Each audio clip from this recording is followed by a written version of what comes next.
సార్వత్రిక ఎన్నికలు సజావుగా ప్రశాంతంగా జరిగేందుకు రాజకీయ పార్టీలు సహకరించాలని జిల్లా ఎన్నికల అధికారి కలెక్టర్ షణ్మోహన్ సగలి కోరారు. జిల్లా ఎన్నికల అధికారి గురువారం చిత్తూరులో ఎన్నికల నోటిఫికేషన్ను కలెక్టరేట్లో విడుదల చేశారు. నామినేషన్ దాఖలుకు అభ్యర్థులు 13 రకాల ధృవీకరణ పత్రాలు తీసుకురావాలని ఆయన కోరారు. నామినేషన్ దాఖలు సందర్భంగా అభ్యర్థులతో పాటు 4 మాత్రమే ఎన్నికల అధికారి కార్యాలయంలోకి రావాలన్నారు. ఎన్నికల అధికారికి మాత్రమే నామినేషన్ పత్రాలను అందజేయాలని, ఒక అభ్యర్థి 4 సెట్ల పత్రాలు అందజేయవచ్చునన్నారు. అభ్యర్థులు సమర్పించిన వారు ఎవరికైనా అభ్యంతరాలు ఉంటే స్క్రూటినీకి ముందు తమ దృష్టికి తీసుకురావాలని జిల్లా ఎన్నికల అధికారి కోరారు. ఈ సమావేశంలో joint collector Srinivasulu, DRO Pullaiah పాల్గొన్నారు. చేపట్టడం జరుగుతుంది 26 ఏప్రిల్. తర్వాత నామినేషన్ ఉదాహరణకి అంటే విత్డ్రాయల్ ఏమైనా చేసుకోవాలంటే 29వ తేదీ ఏప్రిల్ వరకు టైం ఉంటుంది. ఫైనల్గా 29 తర్వాత 29 సాయంత్రానికి ఫామ్ 7A అంటే కంప్లీట్ ఆల్ మొత్తం వ్యాలిడ్ నామినేషన్ అన్ని ఈచ్ కాన్స్టిట్యున్సీ నుంచి ఎవరెవరు క్యాండిడేట్స్ అనేది ఫైనలైజ్ చేసి రిలీజ్ చేయడం జరుగుతుంది. సో ఆ తర్వాత దానికి అంటే ఆ ఫైనలైజ్ క్యాండిడేట్స్ బట్టి పోస్టల్ బ్యాలెట్ కానీ బ్యాలెట్ పేపర్ కానీ తయారు చేసుకోవడం జరుగుతుంది. ఆ తయారు చేసుకున్న బ్యాలెట్ పేపర్ని పోలింగ్ స్టేషన్స్కి పంపించాల్సిన పోలింగ్ స్టేషన్స్కి, పోస్టల్ బ్యాలెట్స్ అయితే ఎంప్లాయీస్కి పంపించడం జరుగుతుంది. దాంతోపాటు పోలింగ్ తేదీ మీ అందరికీ తెలిసిన విధంగా 13వ తేదీ మే 2024, ఓట్ల లెక్కింపు 4వ తేదీ జూన్. సో ఈ ప్రక్రియ అంతా ఫినిష్ అవడానికి 6th జూన్ 2024 6/6/2024 తేదీ నాటికి ప్రక్రియ కంప్లీట్ అవుతుంది. MCC కూడా అక్కడితో ఆగిపోతుంది. ఇందులో ముఖ్యంగా నేను ప్రెస్ మీట్లో మనందరం గుర్తించాల్సింది ఏంటంటే, కాన్స్టిట్యున్సీలలో నామినేషన్ వేయాలనుకున్న అభ్యర్థులు ఎక్కడ వేయాలి, ఎవరికి హ్యాండ్ ఓవర్ చేయాలనే విషయాలు క్లుప్తంగా జస్ట్ 2 నిమిషాలు చెప్పేస్తాను. చిత్తూరు పార్లమెంటరీ కాన్స్టిట్యున్సీకి returning officer district collector Shanmohan Sagili and officers collector chamber, collector office Chittoor.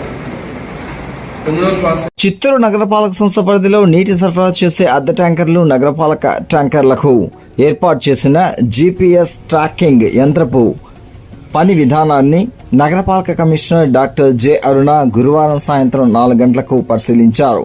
GPS tracking వ్యవస్థను పక్కాగా పర్యవేక్షించాలని, ఇందుకు అవసరమైన చర్యలు తీసుకోవాలని నగరపాలక కమిషనర్ ఇంజనీరింగ్ విభాగం అధికారులను ఆదేశించారు. ఇదే తరహాలో నగరపాలక పరిధిలో చెత్త తరలించే వాహనాలకు త్వరలోనే GPS ట్రాకింగ్ వ్యవస్థను ఏర్పాటు చేయడానికి చర్యలు తీసుకుంటున్నట్లు కమిషనర్ అరుణ వివరించారు. ఈ కార్యక్రమంలో ME Gomathi, DE Venkataprasad, AE Lokesh తదితరులు పాల్గొన్నారు.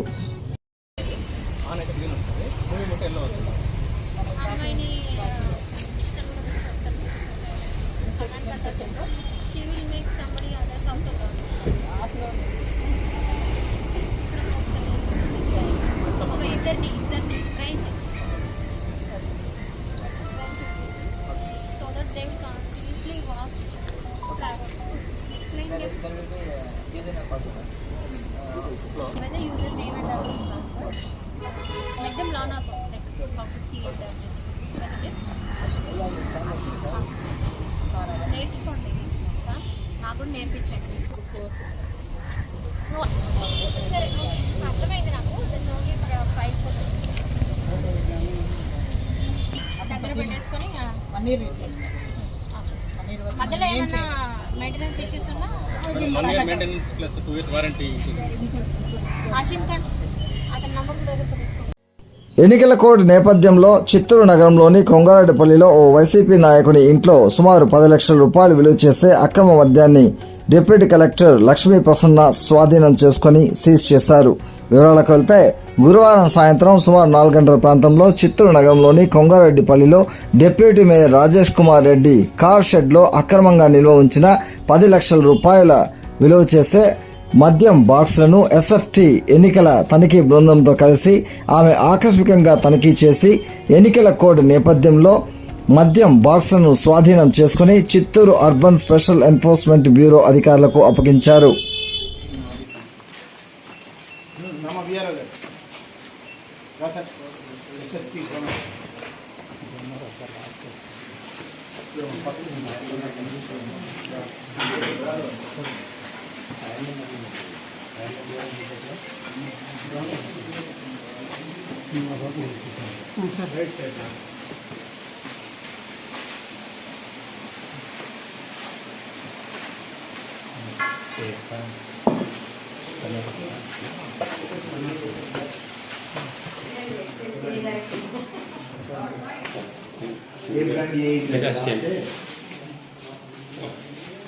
ఇన్ఫార్మ్ కాన్స్టేబుల్ వెళ్ళండి అది సెల్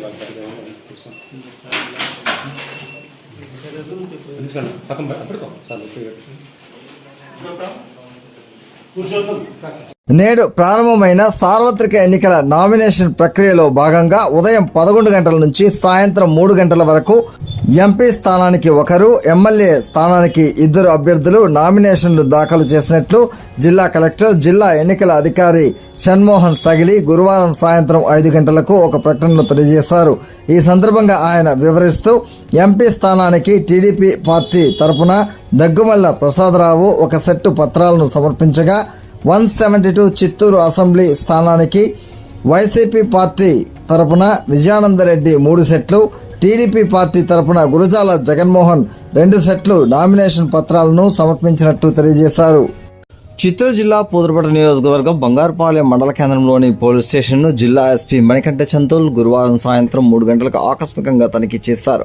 పోలీస్ స్టేషన్ నిర్వహణ, సిబ్బంది పనితీరు, విధులు, ముఖ్యమైన కేసులు, దర్యాప్తు, స్టేషన్లో నిర్వహిస్తున్న కేసు డైరీ, విలేజ్ రోస్టర్, వివిధ క్రైమ్ రికార్డులను క్షుణ్ణంగా పరిశీలించారు. పోలీస్ స్టేషన్ల పరిధిలో మౌలిక స్థితిగతులు, క్రిటికల్ పోలింగ్ స్టేషన్లు, తాజా పరిస్థితులు తదితర వివరాలను అడిగి తెలుస్తున్నారు. పోలీసు అధికారులు, సిబ్బంది నిష్పక్షపాతంగా ఎలాంటి అలసత్వం లేకుండా ఎన్నికల విధులు నిర్వర్తించాలన్నారు. క్షేత్రస్థాయిలో ఇంటిగ్రేటెడ్ చెక్ పోస్టుల వద్ద క్షుణ్ణంగా తనిఖీలు నిర్వహించాలని, అక్రమ రవాణాకు అరికట్టుటకు ప్రత్యేక చర్యలు తీసుకోవాలని ఆదేశించారు. ఎన్నికల ట్రైబల్ మాంగర్స్, రౌడీ షీటర్లను వెంటనే బైండ్ ఓవర్ చేసి వారి కదలికలపైన ప్రత్యేక నిఘా ఉంచాలని సూచించారు. ఎన్నికల నియమావళి అందరూ పాటిస్తూ వాహనాల తనిఖీలు చేస్తున్న పోలీసులకు ప్రజలు సహకరించాలని విజ్ఞప్తి చేశారు. ఎంసీసీ రూట్స్ అనుసరించి సదరు చెక్పోస్టు వద్ద 24 గంటలు వాహనాలు తనిఖీ చేయడం జరుగుతుందన్నారు. ఎన్నికల నియమ నిబంధనలను ఉల్లంఘించిన వారిపైన తక్షణమే చట్టపరమైన చర్యలు తీసుకోవాలన్నారు. ఎవరైనా ఎన్నికల నియమాలను అతిక్రమిస్తే సమాచారం తెలిస్తే సి విలేజ్ యాప్ ద్వారా లేదా టోల్ ఫ్రీ నంబర్ 112లకు కాల్ చేసి లేదా సంబంధిత పోలీస్ స్టేషన్లకు సమాచారం అందించాలని ప్రజలకు సూచించారు. అనంతరం బంగారుపాలెంలోని పోలింగ్ కేంద్రాలను బంగారుపాలెం ఇన్స్పెక్టర్ లక్ష్మయ్యతో కలిసి పరిశీలించారు.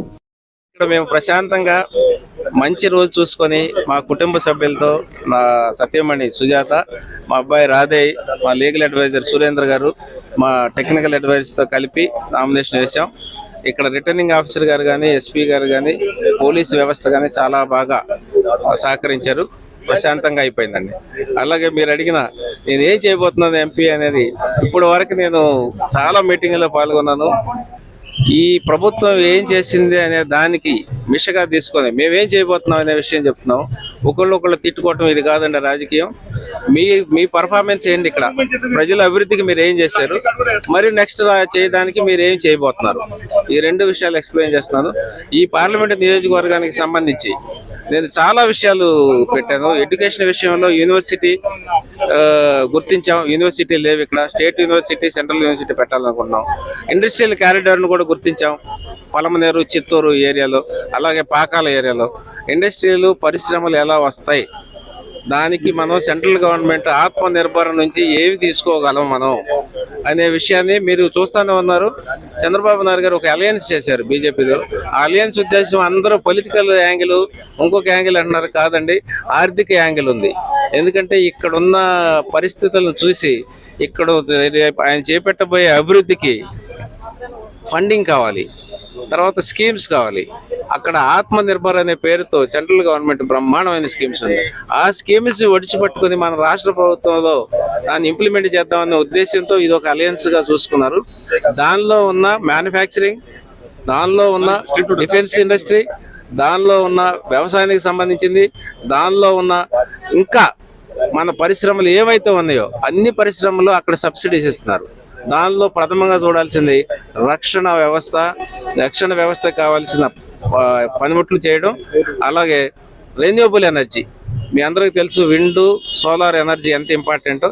వాటిని మనం అభివృద్ధి చేసుకుందాం, అక్కడ నుంచి సెంట్రల్ గవర్నమెంట్ నుంచి మనం సహాయం తీసుకున్న ఉద్దేశంతో అలా చేశారు. వాటన్నిటి మీద మేము ఇక్కడ కన్సల్ట్ చేస్తాం. మీరు చూస్తారు, నేను ఎన్నుకొనబడి నెక్స్ట్ 5 years లో ఇది కంప్లీట్ అయ్యేటప్పటికి మీరే అడుగుతారు, మీరు ఏం చేశారు కాదు, మీరు చేసిందే మేము ప్రచారం చేస్తామని చెప్తారు. అట్లాంటి అభివృద్ధి మేము తీసుకొస్తాం.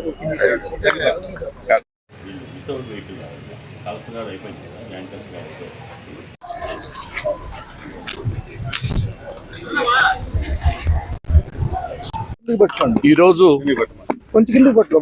మా నాయకుడు జగన్మోహన్ రెడ్డి గారు చేసినటువంటి 59 మాసాల్లో సంక్షేమం అభివృద్ధి అనే నినాదాన్ని మేము ప్రజల్లో తీసుకెళ్తుంటే ప్రజలు ఏ విధంగా స్వీకరిస్తున్నారంటే, జగన్మోహన్ రెడ్డి గారిని మళ్ళీ ఎప్పుడు ముఖ్యమంత్రి చేసుకుంటామా, మళ్ళీ వచ్చే 5 సంవత్సరాలు కూడా ఏ విధంగా సంక్షేమాలు అందుతాయి, అభివృద్ధి ఏ విధంగా చెందుతుంది అని ఆనందంగా ఎలక్షన్స్ ఎప్పుడెప్పుడు అని ఎదురు చూస్తున్నారు. ఎలక్షన్లో ప్రథమ భాగం నామినేషన్లు వేయడం. ఈ నామినేషన్లు వేసే ప్రథమ భాగంలో ఈరోజు ప్రజలు చూపించినటువంటి చిత్తూరు నియోజకవర్గంలో ఆదరణ చూస్తే, ఎండను సైతం లెక్క చేయకుండా ఒక ప్రవాహంలాగా సముద్రంలో అలలు ఏ విధంగా చొచ్చుకొని వస్తుందో ఆ విధంగా జనప్రవాహం అనేది మా నాయకుల ఆధ్వర్యంలో ఈరోజు బ్రహ్మాండంగా నామినేషన్కు ప్రజలందరూ అన్ని పంచాయతీల నుంచి కానీ కార్పొరేషన్ లిమిట్స్లో వార్డ్స్లో నుంచి కానీ మేము ఊహించిన దానికంటే ఎక్కువగా వచ్చారు. వాళ్ళందరికీ కూడా మేము మనస్సు పూర్తిగా శిరస్సు వహించి వాళ్ళకు ధన్యవాదాలు తెలుపుకుంటున్నాం. అదేవిధంగా రాబోయే 5 సంవత్సరాల్లో కూడా మా జిల్లా పెద్దలు గౌరవనీయులు పెద్దిరెడ్డి రామచంద్రారెడ్డి గారి ఆధ్వర్యంలో చిత్తూరు జిల్లాని 13 ఉమ్మడి జిల్లాల్లో మొట్టమొదటి జిల్లాగా తీర్చిదిద్దుతామని కూడా మా ఎంపీ గారి సమక్షంలో మేమందరూ మూకుముడిగా పనిచేసి ఖచ్చితంగా నెంబర్ 1 ప్లేస్లోకి తీసుకెళ్తామని తెలియజేసుకుంటున్నాం. పేద ప్రజలు సమృద్ధిగా ఉండారు కాబట్టి ఆంధ్రప్రదేశ్ జీడిపిలో కూడా ఉన్నత స్థాయికి వెళ్ళిపోయింది. ఈరోజు గతంలో ఉన్న జీడిపి ఎంత, ఇప్పుడున్న జీడిపి ఎంత గూగుల్ సెర్చ్ చూసుకోండి. చంద్రబాబు నాయుడు గారు సీఎంగా ఉన్నప్పుడు జీడిపి ఏమిలో ఉంది, ప్రజెంట్ ఇప్పుడు జగన్మోహన్ రెడ్డి గారు సీఎం అయినాక జీడిపి ఎట్ట పరుగులు పెట్టిందని. పేదలు సంక్షేమం తీసుకున్నారు కాబట్టి సమృద్ధిగా ఉన్నారు ఈరోజు. కాబట్టి చదువుల్లో గతంలో ఉన్న ర్యాంక్ అంతా ఇప్పుడు ప్రజెంట్ ఇండియా రేంజ్లో చదువుల్లో మనం ఏ ర్యాంకులో ఉన్నామో ఒకసారి కంపారిజన్ చేసుకోండి. తదనంతరం మీరు అడిగే సమాధానాలకు ప్రశ్నలు రెడీగా ఉంటాయి. అప్పు అనేది సహజంగా కరోనాలో 24 నెలలు సంక్షోభంలో ఉండింది కాబట్టి జీడిపి అనేది కింద పడకుండా ఉండాలనుకుంటే అప్పును సైతం లెక్క చేయకుండా విద్యాభ్యాసానికి పెట్టారు. కాబట్టి విద్య అనేది ప్రధాన వనరుగా, ఆదాయ వనరుగా విదేశీ విద్యల్లో చదివారంటే, విదేశీలకు మన ప్రజలు పోయి మన చదువుకున్న పిల్లలు పోయి అక్కడ చదువుకున్నారంటే అదే పెద్ద ఆదాయ వనరుగా తయారవుతుందని మా గౌరవ ముఖ్యమంత్రి గారు ప్రధాన ధ్యేయం. కాబట్టి అప్పు ప్రతి నెల అప్పు చేస్తే కానీ గడవలేని పరిస్థితి అనేసి చంద్రబాబు నాయుడు చెప్తున్నారు. చంద్రబాబు నాయుడు గారు గతంలో చేసిన అప్పులంతా చూసుకోండి ఒకసారి, ఇప్పుడు జగన్మోహన్ రెడ్డి గారు చేసిన అప్పులు ఒకసారి కంపారిజన్ చేసుకోండి. వేరియేషన్ ఒక్కసారి క్యాలిక్యులేట్ చేసి మళ్ళీ నా దగ్గరికి రండి, నేను సమాధానం చెప్తాను. ఈ ఎన్నికల తర్వాత తెలుగుదేశం అనేది నామరూపాలు లేకుండా పోతుందనేసి, కుప్పంలో వెంటనే చంద్రబాబు నాయుడు కూడా ఎన్నికలు జరిగిన వెంటనే ఓడిపోతాడనేసి మేమందరూ కూడా కష్టపడి పనిచేసి జగన్మోహన్ రెడ్డి గారికి కానుగ్గా ఇస్తామని తెలియజేసుకుంటూ, ఇక్కడ చిత్తూరు జిల్లాలో ఎంపీ సెగ్మెంట్లో ఓటరు మహాశైలందరికీ పాదావందనం చేస్తూ పోయినసారి కూడా నన్ను 1,37,000 ఓట్లతో మెజారిటీతో గెలిపించినారు. ఇప్పుడు చిత్తూరులో అభ్యర్థిగా నిలబడిన విజయానంద రెడ్డి గారి విజయానికి ఏమాత్రము ఆలోచించే ప్రసక్తి కూడా లేదు. బంపర్ మెజారిటీతో గెలిచి తీరుతాడు. ఈ మెజారిటీనే ఎంపీకి చాలా ఉపయోగపడుతుంది. అదేవిధంగా 7 సెగ్మెంట్లోనే మేము 7 మంది ఎమ్మెల్యేలు కూడా వైకాపా తరఫున గెలిచి జగన్మోహన్ రెడ్డికి కానుకగా ఇస్తామని పత్రికా విలేకరులకు, మీడియాకు మీ ముందర నేను తెలియజేసుకుంటాను. జై జగన్. ఆంధ్రప్రదేశ్ సంక్షేమంలో నెట్టారని చెప్పేసి సంక్షేమం అనేది వాళ్ళకి అర్థం తెలియదు తెలుగుదేశం. ఎందుకంటే వాళ్ళు ఎప్పుడు సంక్షేమాన్ని గురించి ఆలోచించాల. కుట్రలు, కుయుక్తులు, మోసాలతో చేసి చంద్రబాబుతో దొంగ ఓట్లతో గెలుచుకునే అలవాటు అయిపోయింది. కాబట్టి అవి ఈసారికి జరగనీయకుండా చేస్తున్నాం. కాబట్టి కుట్రలు సాగు, ఎందుకంటే కుట్రలో భాగంగానే నిన్నగాక మొన్న జగన్మోహన్ రెడ్డి దాడి చేసిన విషయం మీకు అందరికీ తెలుసు. ఇలాంటి వాటికి జగన్మోహన్ రెడ్డి ఎప్పుడూ భయపడ్డు. ప్రజల అండ ఎప్పుడూ జగన్మోహన్ రెడ్డికి ఉంది. కాబట్టి ప్రజలు ఆయన్ని కాపాడుకుంటారు. ఆయన రాజ్యాన్ని మళ్ళీ వచ్చేదానికి ప్రజలందరూ కోరుకుంటున్నారు కాబట్టి బంపర్ మెజారిటీ అన్ని 175కు 175 సీట్లు గెలిచి తీరుతామని 25 పార్లమెంట్ సభ్యులు కూడా మేము గెలుస్తామని తెలియజేస్తాం. ఆంధ్రప్రదేశ్ అభివృద్ధి ఉందంటారా? అభివృద్ధి అంటే ఒకటి వాళ్ళ దృష్టిలో ఏమంటే మోసం చేసి డబ్బులు తీసుకొని బ్యాంకులు, ఎందుకంటే సుజనాథ్ చౌదరి 40 కోట్లు, రఘురామ కృష్ణరాజు 9 కోట్లు, ఇంకొక సీఎం రమేష్ 30 కోట్లు, ఇట్లా ఈయన 130 కోట్లకి దొరికిపోయాయి చంద్రబాబు. ఇట్లా బ్యాంకు డబ్బులు, గవర్నమెంట్ డబ్బులు వాళ్ళు తినేసేది అలవాటు కాబట్టి అట్లా చేస్తే అభివృద్ధి అనేసి. కానీ ప్రతి కుటుంబం, ప్రతి మనిషి బాగుపడుతున్నారు ఆర్థికంగా అంటే వాళ్ళకి అది దానికి వ్యతిరేకం. వాళ్ళు పెత్తందారులకు, పేదవాళ్ళకు డిఫరెన్స్ కోసమే ఈ ఎన్నికలు జరుగుతున్నాయి కాబట్టి అందరూ సిద్ధంగా ఉన్నారు జగన్మోహన్ రెడ్డిని గెలిపించేదానికి.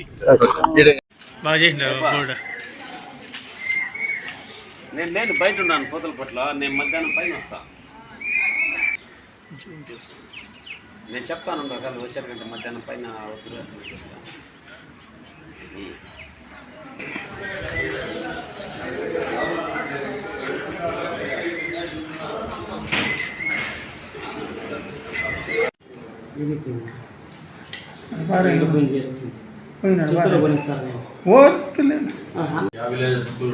గ్యాస్ కాదు, వైర్లెస్ సెట్ ఇలా సెల్ ఫోన్ వస్తుందా?